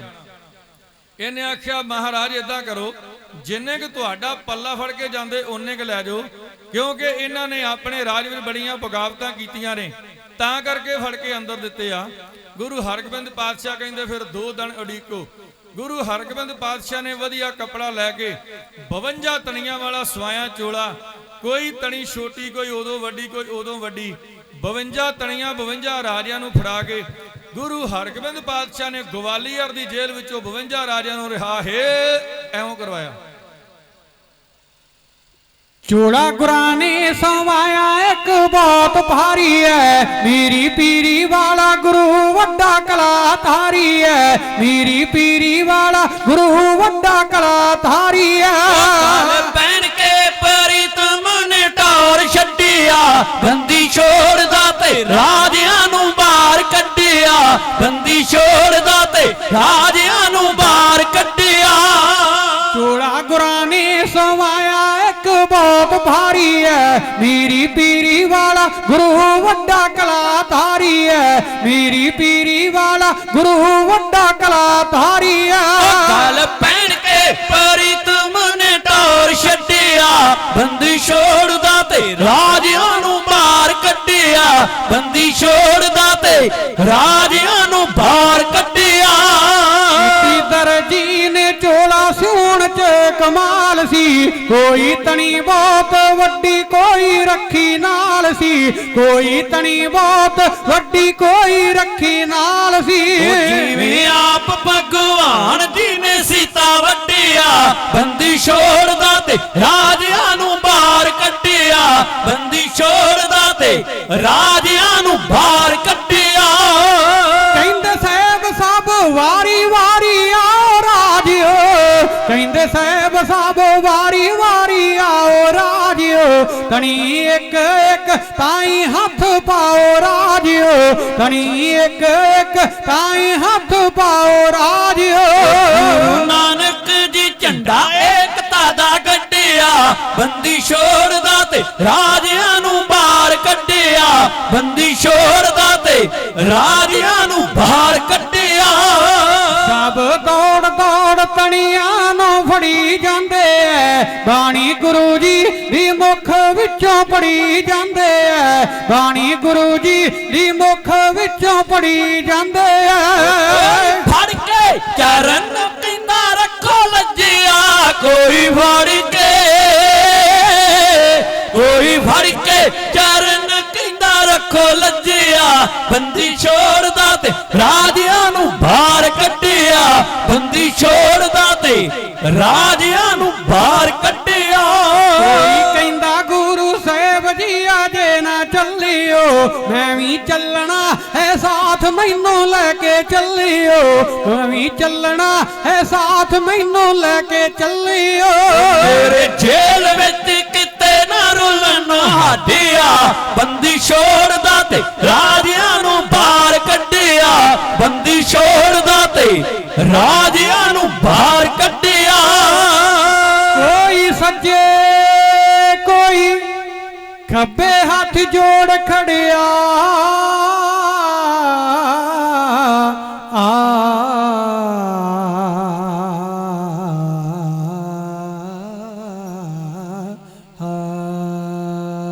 ਇਹ ਕੋਈ ਸੱਜੇ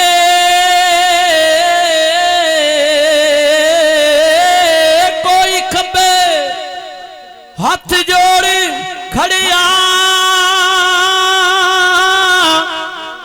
ਹੱਥ ਜੋੜ ਖੜਿਆ ਕੋਈ ਸੱਜੇ ਕੋਈ ਖੱਬੇ ਹੱਥ ਜੋੜ ਖੜਿਆ ਜੈਸੇ ਚੰਦ ਦੇ ਉਦਾਲੇ ਪਰਵਾਰ ਪੜਿਆ ਜੈਸੇ ਚੰਦ ਦੇ ਉਦਾਲੇ ਪਰਵਾਰ ਪੜਿਆ ਮਾਤਾ ਗੰਗਾ ਜੀ ਤੇ ਲਾਲ ਦੁਨੀਆ ਤੇ ਵੱਡਿਆ ਬੰਦੀ ਛੋੜਦਾ ਤੇ ਰਾਜਿਆਂ ਨੂੰ ਬਾਹਰ ਕੱਢਿਆ ਬੰਦੀ ਛੋੜਦਾ ਤੇ ਰਾਜਿਆਂ ਨੂੰ ਬਾਹਰ ਕੱਢਿਆ ਸਾਰਿਆਂ ਨੇ ਜਦੋਂ ਸਾਰਿਆਂ ਨੇ ਪੱਲਾ ਫੜਿਆ ਹਜ਼ੂਰ ਦਾ ਗੁਰੂ ਮੁਖ ਤੇ ਜਲਾਲ ਜਿਵੇਂ ਕੋਏ ਤੂਰਦਾ ਗੁਰੂ ਮੁਖ ਤੇ ਜਲਾਲ ਜਿਵੇਂ ਕੋਏ ਤੂਰਦਾ ਪਿਤਾ ਪੁੱਤਰਾਂ ਦੇ ਨਾਲੋਂ ਕਦੋਂ ਰਹਿੰਦਾ ਆਡਿਆ ਬੰਦੀ ਛੋੜਦਾ ਤੇ ਰਾਜਿਆਂ ਨੂੰ ਬਾਹਰ ਕੱਢਿਆ ਬੰਦੀ ਛੋੜਦਾ ਤੇ ਰਾਜਿਆਂ ਨੂੰ ਬਾਹਰ ਕੱਢਿਆ ਗੁਰੂ ਸੋਹਣਿਆਂ ਦੇ ਹਾਂ ਗੁਰੂ ਸੋਹਣਿਆਂ ਦੇ ਗੁਰੂ ਸੋਹਣਿਆਂ ਦੇ ਸੁਲਤਾਨ ਬਾਹਰ ਆ ਗਏ ਰਾਜੇ ਨਾਲ ਹੀ 52 ਚਰਨਾਂ ਤੇ ਥਾ ਗਏ ਰਾਜੇ ਨਾਲ ਹੀ 52 ਚਰਨਾਂ ਤੇ ਥਾ ਗਏ ਇੱਕ ਬਾਹਰ ਦਾ ਮਾਹੌਲ ਮੁੱਖ ਰਹਿ ਗਏ ਅੱਡਿਆ ਬੰਦੀ ਛੋੜਦਾ ਤੇ ਰਾਜਿਆਂ ਨੂੰ ਬਾਹਰ ਕੱਢਿਆ ਬੰਦੀ ਛੋੜਦਾ ਤੇ ਰਾਜਿਆਂ ਨੂੰ ਬਾਹਰ ਕੱਢਿਆ ਰਾਜੇ ਕਹਿੰਦੇ ਗੁਰੂ ਸਾਹਿਬ ਜੀ ਤੁਸੀਂ ਮਹਾਨ ਹੋ ਆਪ ਮਾੜੇ ਦੁਖੀਆਰਿਆਂ ਦੀ ਜਿੰਦ ਜਾਨ ਹੋ ਆਪ ਮਾੜੇ ਦੁਖੀਆਰਿਆਂ ਦੀ ਜਿੰਦ ਜਾਨ ਹੋ ਮੇਰ ਨਾਲ ਸਾਰਾ ਸੰਸਾਰ ਫੱਪਿਆ ਬੰਦੀ ਛੋੜਦਾ ਤੇ ਰਾਜਿਆਂ ਨੂੰ ਬਾਹਰ ਕੱਢਿਆ ਬੰਦੀ ਛੋੜਦਾ ਤੇ ਰਾਜਿਆਂ ਨੂੰ ਬਾਹਰ ਕੱਢਿਆ ਵੀਰ ਸਿੰਘਾ ਵਡਿਆਈ ਹੈ ਗੁਰੂ ਮੇਰੇ ਦੀ ਯਾਦ ਅਜੇ ਵੀ ਗੋਵਾਲੀਅਰ ਜੇਲ ਫੇਰੇ ਦੀ ਯਾਦ ਅਜੇ ਵੀ ਗੋਵਾਲੀਅਰ ਜੇਲ ਫੇਰੇ ਦੀ ਨੀ ਉਜੜੇ ਵਸਾਏ ਪੈ ਜੋ ਢੇਲੀ ਦੱਬਿਆ ਬੰਦੀ ਛੋੜਦਾ ਤੇ ਰਾਜਿਆਂ ਨੂੰ ਬਾਹਰ ਕੱਢਿਆ ਬੰਦੀ ਛੋੜਦਾ ਤੇ ਰਾਜਿਆਂ ਨੂੰ ਬਾਹਰ ਕੱਢਿਆ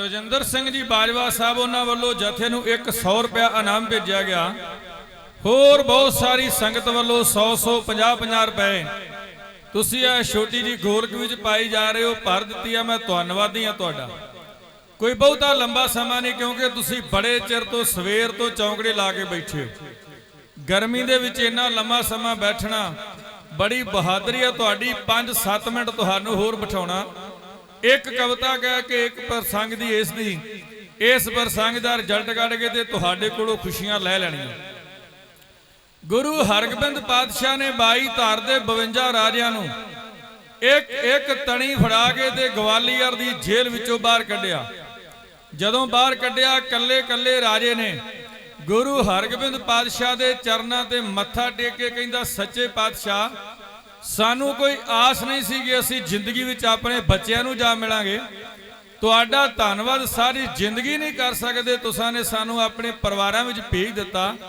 ਗੁਰੂ ਹਰਗੋਬਿੰਦ ਪਾਤਸ਼ਾਹ ਨੇ ਨਾਲ ਤਾਈਦ ਕੀਤੀ ਆਖਿਆ 22 ਧਾਰ ਦੇ ਰਾਜਿਓ ਵੇਖਿਓ ਕੋਈ ਐਸੀ ਗਲਤੀ ਫੇਰ ਨਾ ਕਰਿਆ ਜੇ ਕਿ ਤੁਹਾਨੂੰ ਸਰਕਾਰ ਫੜ ਕੇ ਫੇਰ ਇਹਨਾਂ ਥੰਮਾਂ ਨਾਲ ਬੰਨ ਦੇਵੇ ਗੁਰੂ ਹਰਗੋਬਿੰਦ ਪਾਤਸ਼ਾਹ ਬਾਹਰ ਆਏ ਬ੍ਰਹਮ ਗਿਆਨੀ ਬਾਬਾ ਬੁੱਢਾ ਸਾਹਿਬ ਨਾਲ ਮੇਲ ਹੋਇਆ ਬਾਬਾ ਬੁੱਢਾ ਸਾਹਿਬ ਤੇ ਗੁਰੂ ਹਰਗੋਬਿੰਦ ਪਾਤਸ਼ਾਹ ਆਪਸ ਵਿੱਚ ਮਿਲੇ ਇਥੋਂ ਵਜ਼ੀਰ ਖਾਂ ਵਜ਼ੀਰ ਦੇ ਨਾਲ ਤੁਰੇ ਤੇ ਦਿੱਲੀ ਦੀ ਧਰਤੀ ਤੇ ਆਣ ਪਹੁੰਚੇ ਜਹਾਂਗੀਰ ਆਉਂਦਿਆਂ ਨੂੰ ਖਲੋ ਗਿਆ ਗੁਰੂ ਹਰਗੋਬਿੰਦ ਪਾਤਸ਼ਾਹ ਦੇ ਵਾਸਤੇ ਚੰਦਨ ਦੀ ਚੌਂਕੀ ਇੱਕ ਬਹੁਤ ਵੱਡੀ ਕੁਰਸੀ ਤਿਆਰ ਕਰਾਈ ਆਪ ਹੱਥ ਜੋੜ ਕੇ ਖਲੋਤਾ ਰਿਹਾ ਕਹਿੰਦਾ ਸੱਚੇ ਪਾਤਸ਼ਾਹ ਇਸ ਕੁਰਸੀ ਤੇ ਬੈਠੋ ਅਗਲੀ ਗੱਲ ਫੇਰ ਕਰਾਂਗੇ ਗੁਰੂ ਹਰਗੋਬਿੰਦ ਪਾਤਸ਼ਾਹ ਬੈਠ ਗਏ ਫਿਰ ਜਹਾਂਗੀਰ ਬੈਠ ਗਿਆ ਗੁਰੂ ਹਰਗੋਬਿੰਦ ਪਾਤਸ਼ਾਹ ਦੇ ਨਾਲ ਬਹੁਤ ਸਾਰੀਆਂ ਰਾਜਨੀਤਿਕ ਗੱਲਾਂ ਬਹੁਤ ਸਾਰੀਆਂ ਦੁਨਿਆਵੀ ਗੱਲਾਂ ਹੋਈਆਂ ਜਹਾਂਗੀਰ ਨੇ 2-3 ਵਾਰ ਆਖਿਆ ਸੱਚੇ ਪਾਤਸ਼ਾਹ ਮੇਰੇ ਕੋਲੋਂ ਗਲਤੀ ਹੋਈ ਹੈ, ਮੈਂ ਆਪ ਜੀ ਨੂੰ 40 ਦਿਨ ਵਾਸਤੇ ਗਵਾਲੀਅਰ ਦੇ ਜੇਲ੍ਹ ਵਿੱਚ ਭੇਜਿਆ ਸੀ, ਬੜਾ ਲੰਮਾ ਸਮਾਂ ਕੱਟ ਕੇ ਆਇਓ, ਮੈਂ ਤੁਹਾਡੇ ਕੋਲੋਂ ਖਿਮਾ ਮੰਗਦਾ ਇਸ ਗੱਲ ਦੀ। ਗੱਲਾਂ ਕਰਦਿਆਂ ਕਰਦਿਆਂ ਗੁਰੂ ਹਰਗੋਬਿੰਦ ਪਾਤਸ਼ਾਹ ਨੇ ਆਪਣੇ ਖਜ਼ਾਨੇ ਚੋਂ ਮਾਲਾ ਕੱਢੀ ਤੇ ਮਾਲਾ ਫੇਰਨ ਲੱਗ ਪਏ। ਉਸ ਪਰਮਾਤਮਾ ਦੀ ਯਾਦ ਵਿੱਚ ਜੁੜ ਗਏ। ਜਹਾਂਗੀਰ ਹੱਥ ਜੋੜ ਕੇ ਕਹਿੰਦਾ, ਇਸ ਗੁਰੂ ਹਰਗੋਬਿੰਦ ਪਾਤਸ਼ਾਹ ਇਸ ਮਾਲਾ ਦੇ ਵਿੱਚੋਂ ਜੇ ਇੱਕ ਮਣਕਾ ਮੈਨੂੰ ਦੇ ਦਿਓ, ਮੈਂ ਆਪਣੀ ਮਾਲਾ ਦਾ ਮੁਖੀ ਮਣਕਾ ਬਣਾਵਾਂਗਾ। ਜਦੋਂ ਮਾਲਾ ਫੇਰਿਆ ਕਰਾਂਗਾ ਤੁਹਾਡੇ ਦਰਸ਼ਨ ਹੋਇਆ ਕਰਨਗੇ, ਤੁਹਾਨੂੰ ਯਾਦ ਕਰਿਆ ਕਰਾਂਗਾ। ਗੁਰੂ ਹਰਗੋਬਿੰਦ ਪਾਤਸ਼ਾਹ ਕਹਿੰਦੇ, ਜਹਾਂਗੀਰ ਜੇ ਇੱਕ ਮਣਕਾ ਦੇ ਦਿੱਤਾ ਤੇ ਮਾਲਾ ਅਧੂਰੀ ਹੋ ਜਾਣੀ ਹੈ, ਜਾਂ ਤੇ ਸਾਰੀ ਮਾਲਾ ਮੰਗ ਲੈ ਜਾਂ ਫਿਰ ਇੱਕ ਮਣਕਾ ਅਸੀਂ ਦੇ ਨਹੀਂ ਸਕਦੇ। ਕਹਿੰਦਾ ਸੱਚੇ ਪਾਤਸ਼ਾਹ ਜੇ ਤੁੱਠੇ ਹੋ ਤੇ ਫਿਰ ਸਾਰੀ ਮਾਲਾ ਦੇ ਦਿਓ। ਗੁਰੂ ਹਰਗੋਬਿੰਦ ਪਾਤਸ਼ਾਹ ਕਹਿੰਦੇ, ਹਾਂ ਤੇ ਹੋਈ ਨਾ ਗੱਲ ਜਹਾਂਗੀਰ ਬਾਦਸ਼ਾਹ, ਸਾਡੇ ਪਿਤਾ ਗੁਰੂ ਅਰਜਨ ਦੇਵ ਪਾਤਸ਼ਾਹ ਨੇ 2 ਮਾਲਾ ਬਣਵਾਈਆਂ ਸੀ, ਇੱਕੇ ਕਾਰੀਗਰ ਦੇ ਕੋਲੋਂ, ਇੱਕੋ ਜਿਹੀਆਂ 2 ਮਾਲਾ ਸੀ, ਇੱਕ ਉਹਨਾਂ ਦੇ ਕੋਲ ਸੀ, ਇੱਕ ਸਾਡੇ ਕੋਲ ਆ। ਗੁਰੂ ਅਰਜਨ ਦੇਵ ਪਾਤਸ਼ਾਹ ਵਾਲੀ ਮਾਲਾ ਤੇਰੇ ਆ ਦੀਵਾਨ ਚੰਦੂ ਦੇ ਘਰ ਵਿੱਚ ਹੈ, ਉਹ ਮੰਗਵਾ ਲੈ, ਜਾਂ ਉਹ ਰੱਖ ਲਈ ਜਾਂ ਇਹ ਰੱਖ ਲਿਓ, ਅਸੀਂ ਲੈ ਲਵਾਂਗੇ। ਚੰਦੂ ਬੜਾ ਤੜਫਿਆ, ਕਹਿੰਦਾ ਦਿੱਲੀ ਦੇ ਬਾਦਸ਼ਾਹ ਜਹਾਂਗੀਰ ਬਾਦਸ਼ਾਹ ਮੇਰੇ ਘਰ ਕੋਈ ਮਾਲਾ ਨਹੀਂ, ਝੂਠ ਬੋਲਦੇ ਆ। ਗੁਰੂ ਹਰਗੋਬਿੰਦ ਪਾਤਸ਼ਾਹ ਕਹਿੰਦੇ, ਬੈਠ ਚੰਦੂ, ਗੱਲ ਤੇਰੇ ਨਾਲ ਨਹੀਂ, ਗੱਲ ਸਾਡੀ ਹਿੰਦੁਸਤਾਨ ਦੇ ਬਾਦਸ਼ਾਹ ਨਾਲ ਹੋ ਰਹੀ ਹੈ, ਅਸੀਂ ਗੱਲ ਜਹਾਂਗੀਰ ਨਾਲ ਕਰ ਰਹੇ ਹਾਂ। ਜਹਾਂਗੀਰ ਨੂੰ ਗੁਰੂ ਹਰਗੋਬਿੰਦ ਪਾਤਸ਼ਾਹ ਨੇ ਆਖਿਆ, ਬਾਦਸ਼ਾਹ ਆਪਣੇ ਕਰਿੰਦੇ ਭੇਜ, ਅਸੀਂ ਆਪਣੇ 2 ਸਿੱਖ ਨਾਲ ਭੇਜਦੇ ਹਾਂ, ਚੰਦੂ ਦੇ ਘਰ ਦੀ ਤਲਾਸ਼ੀ ਲੈ ਲਓ, ਜੇ ਇਹਦੇ ਘਰੋਂ ਮਾਲਾ ਲੱਭ ਜੇ ਫਿਰ ਤੇ ਸਾਡਾ ਇਹ ਦੋਸ਼ੀ ਹੋਇਆ ਨਾ। ਜਹਾਂਗੀਰ ਨੇ ਉਸੇ ਵੇਲੇ ਹੀ ਬੰਦੇ 2-3 ਭੇਜੇ। ਬਹਾਦਰ ਬਿਧੀ ਚੰਦ ਨਾਲ ਗਿਆ, ਚੰਦੂ ਦੇ ਘਰ ਦੀ ਤਲਾਸ਼ੀ ਲਈ, ਉਹਦੇ ਟਰੰਕ ਵਿੱਚੋਂ ਉਹ ਮਾਲਾ ਲੱਭ ਗਈ। ਮਾਲਾ ਲਿਆ ਕੇ ਜਦੋਂ ਪੇਸ਼ ਕੀਤੀ, ਗੁਰੂ ਹਰਗੋਬਿੰਦ ਪਾਤਸ਼ਾਹ ਕਹਿੰਦੇ, ਦੱਸ ਜਹਾਂਗੀਰ ਹੁਣ। ਕਹਿੰਦਾ, ਮਹਾਰਾਜ ਇਹ ਤੁਹਾਡਾ ਦੋਸ਼ੀ ਹੈ। ਜਿਹੜੇ ਵੱਡੇ ਬੰਦੇ ਹੁੰਦੇ ਆ ਨਾ, ਉਹ ਬੰਦਿਆਂ ਨੂੰ ਜਿੰਨਾ ਚਿਰ ਵਰਤਣਾ ਹੋਵੇ ਵਰਤ ਲੈਂਦੇ ਆ, ਬਾਅਦ ਵਿੱਚ ਆਪਣੇ ਗਲੋਂ ਲਾਉਣ ਦੀ ਕਰਦੇ ਆ। ਜਹਾਂਗੀਰ ਜਲਦੀ ਨਾਲ ਉੱਠਿਆ, ਫੜ ਕੇ ਚੰਦੂ ਦੀ ਬਾਹ ਗੁਰੂ ਹਰਗੋਬਿੰਦ ਪਾਤਸ਼ਾਹ ਦੇ ਹੱਥ ਫੜਾ ਕੇ ਕਹਿੰਦਾ, ਸੱਚੇ ਪਾਤਸ਼ਾਹ ਤੁਹਾਡਾ ਦੋਸ਼ੀ ਹੈ, ਇਹ ਤੁਹਾਡਾ ਮੁਰਜਮ ਹੈ, ਆਪਣੀ ਮਰਜ਼ੀ ਦੀ ਸਜ਼ਾ ਨੂੰ ਜਿਹੜੀ ਮਰਜ਼ੀ ਦੇ ਲਵੋ। ਗੁਰੂ ਹਰਗੋਬਿੰਦ ਪਾਤਸ਼ਾਹ ਨੇ ਬਹਾਦਰ ਬਿਧੀ ਚੰਦ ਵੱਲੇ ਵੇਖਿਆ। ਬਹਾਦਰ ਬਿਧੀ ਚੰਦ ਨੇ ਚੰਦੂ ਨੂੰ ਢਾਹ ਕੇ ਧਰਤੀ ਤੇ ਨੇਜੇ ਨਾਲ ਪਾੜ ਕੇ ਨੱਕ ਵਿੱਚ ਪਾਈ ਮੁੰਜ ਦੀ ਰੱਸੀ, ਉਹ ਫਿਰ ਫੜਾ ਦਿੱਤੀ ਬਾਬੇ ਜੇਠੇ ਸਿੱਧਵਾਂ ਵਾਲੇ ਨੂੰ। ਕਹਿੰਦੇ, ਹੁਣ ਇਹਨੂੰ ਅਸੀਂ ਨਾਲ ਲੈ ਕੇ ਚੱਲਾਂਗੇ। ਫਿਰ ਬ੍ਰਹਮ ਗਿਆਨੀ ਬਾਬਾ ਬੁੱਢਾ ਸਾਹਿਬ ਨੂੰ 6ਵੇਂ ਪਾਤਸ਼ਾਹ ਨੇ ਆਖਿਆ, ਬਾਬਾ ਜੀ ਤੁਸੀਂ ਵੱਡੀ ਉਮਰ ਦੇ ਹੋ, ਮਹਾਂਪੁਰਖ ਹੋ, ਤੁਸਾਂ ਨੇ ਸਾਡੇ ਤੱਕ ਹੁਣ ਤੱਕ ਗੁਰੂ ਸਾਹਿਬਾਨਾਂ ਦੇ ਨਾਲ ਵਿਚਾਰਾਂ ਕੀਤੀਆਂ ਨੇ, ਹੁਣ ਦੱਸੋ ਇਸ ਪਾਪੀ ਨੂੰ ਸਜ਼ਾ ਕੀ ਦੇਣੀ ਆ। ਬਾਬਾ ਬੁੱਢਾ ਸਾਹਿਬ ਨੇ ਆਖਿਆ, 6ਵੇਂ ਪਾਤਸ਼ਾਹ ਜੇ ਖੁੱਲੀ ਸਜ਼ਾ ਦੇ ਦਿੱਤੀ ਫਿਰ ਇੱਕ ਸਿੱਖ ਨੇ ਦੂਜੇ ਦੀ ਵਾਰੀ ਨਹੀਂ ਆਉਣ ਦੇਣੀ, ਇਸ ਵਾਸਤੇ ਸਾਡਾ ਹੁਕਮ ਹੈ ਜਿਹੜਾ ਵੀ ਸਿੱਖ ਬਾਹਰੋਂ ਆਵੇ ਇਸ ਪਾਪੀ ਦੇ ਸਿਰ 'ਚ 5-5 ਛਿੱਤਰ ਮਾਰ ਕੇ ਬਾਹਰ ਨੂੰ ਤੁਰਿਆ ਜਾਵੇ, ਬਾਹਰੋਂ ਤੁਰ ਫਿਰ ਕੇ ਫੇਰ ਬਦਲ ਕੇ ਤੁਰਿਆ ਆਵੇ। ਗੁਰੂ ਹਰਗੋਬਿੰਦ ਪਾਤਸ਼ਾਹ ਆਪਣੇ ਪਿਤਾ ਦੀ ਸ਼ਹੀਦੀ ਦਾ ਬਦਲਾ ਲੈ ਕੇ ਚੰਦੂ ਦੇ ਨੱਕ ਵਿੱਚ ਪਾ ਕੇ ਨੱਥ ਬਾਬੇ ਜੇਠੇ ਸਿੱਧਵਾਂ ਵਾਲੇ ਨੂੰ ਫੜਾ ਕੇ ਦਿੱਲੀ ਤੋਂ ਲੈ ਕੇ ਲਾਹੌਰ ਤੱਕ ਕਿਵੇਂ ਪੁੱਜੇ। 15 ਦਿਨ ਛਿੱਤਰਾਂ ਦੀ ਮਾਰ ਖਾਂਦਾ ਹੋਇਆ ਚੰਦੂ ਲਾਹੌਰ ਕਿਵੇਂ ਪੁੱਜਾ। ਅੱਜ ਦੇ ਦੀਵਾਨ ਦੀ ਆਖਰੀ ਕਵਿਤਾ ਹੈ, ਗੁਰੂ ਹਰਗੋਬਿੰਦ ਪਾਤਸ਼ਾਹ ਚੰਦੂ ਨੂੰ ਲੈ ਕੇ ਦਿੱਲੀ ਤੋਂ ਤੇ ਲਾਹੌਰ ਐਉਂ ਪੁੱਜੇ।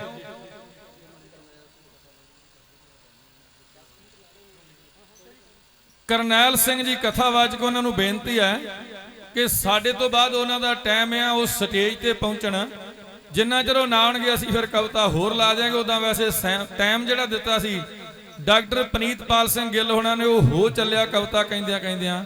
ਫਿਰ ਕਥਾਵਾਚਕ ਵੀਰ ਨੂੰ ਬੇਨਤੀ ਆ ਕਿ ਉਹ ਸਾਡੇ ਤੋਂ ਬਾਅਦ ਆਣ ਕੇ ਤੇ ਆਪਣਾ ਸਮਾਂ ਲਾਉਣ। ਆਓ ਗੁਰੂ ਹਰਗੋਬਿੰਦ ਪਾਤਸ਼ਾਹ ਆਪਣੇ ਵੈਰੀ ਚੰਦੂ ਨੂੰ ਲੈ ਕੇ ਦਿੱਲੀ ਤੋਂ ਲਾਹੌਰ ਐਉਂ ਪੁੱਜੇ। ਨੱਕ ਨਕੇਲ ਤੇ ਗਲ ਵਿੱਚ ਬਿਜਤੀ, ਇਜ ਤੁਰਲੀ ਵਿੱਚ ਖੱਟੇ, ਸਾਰੀ ਉਮਰ ਚ ਮਾੜਾ ਬੀਜਿਆ, ਜਸ ਕਿਤੋਂ ਨਾ ਖੱਟੇ। ਆਕੜ ਗਈ ਤੇ ਉੱਡ ਗਈ ਇੱਜ਼ਤ, ਮਾਨ ਕਿਸੇ ਨਹੀਂ ਤੁਰਦਾ, ਗਲੀ ਗਲੀ ਹਰ ਮੋੜ ਮੋੜ ਤੇ ਹਾਕਮ ਰੋਂਦਾ ਫਿਰਦਾ। ਉਹ ਹਰ ਥਾਂ ਸਾਰੇ ਬਿਆਰਾਂ ਅੰਦਰ ਖੜਕ ਰਿਆ ਸੀ ਪੌਲਾ, ਆਪੋ ਵਿੱਚ ਦੀ ਰੁੱਸੇ ਜਾਪਣਾ ਰਾਮ ਵਾਹਿਗੁਰੂ ਮੌਲਾ।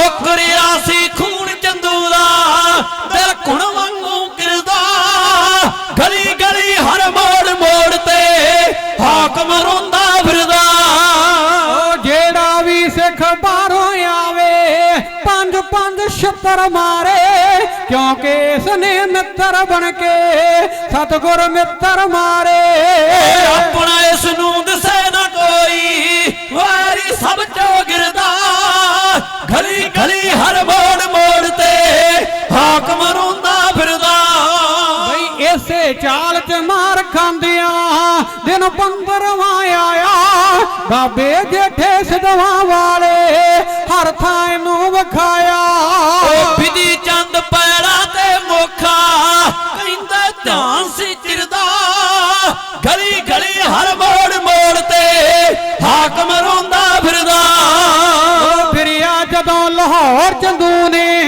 ਹਰ ਨੁੱਕਰ ਹਰ ਖੂੰਜਾ ਅੱਗੇ ਦਾਣੇ ਭੁੰਨ ਰਿਆ ਸੀ ਗੁਰ ਦਿੱਤਾ ਬੜ ਪੂੰਜਾ ਪਹੁੰਚਾ ਹੱਥ ਵਿੱਚ ਕੜਛਾ ਲੈ ਕੇ ਖੋਪਰ ਪਾੜਨ ਸਿਰਦਾ ਗਲੀ ਗਲੀ ਹਰ ਮੋੜ ਮੋੜ ਤੇ ਹਾਕਮ ਰੋਂਦਾ ਫਿਰਦਾ ਉਹ ਜਿਸ ਨਾਲ ਪੰਜਵੇਂ ਗੁਰ ਦੇ ਸਿਰ ਤੇ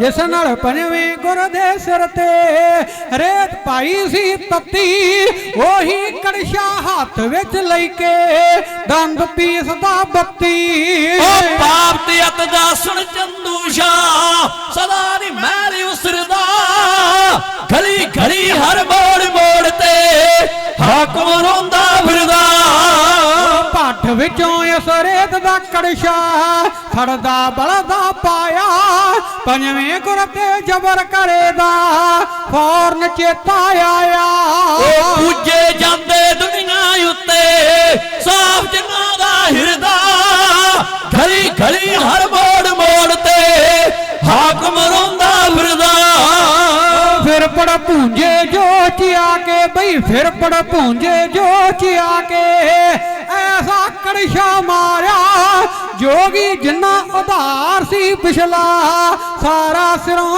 ਉਤਾਰਿਆ ਮਰ ਗਿਆ ਚੰਦੂ ਮੱਖਣ ਸਿੰਘਾ ਧਰਤੀ ਉੱਪਰ ਗਿਰਦਾ ਗਲੀ ਗਲੀ ਹਰ ਮੋੜ ਮੋੜ ਤੇ ਹਾਕਮ ਰੋਂਦਾ ਫਿਰਦਾ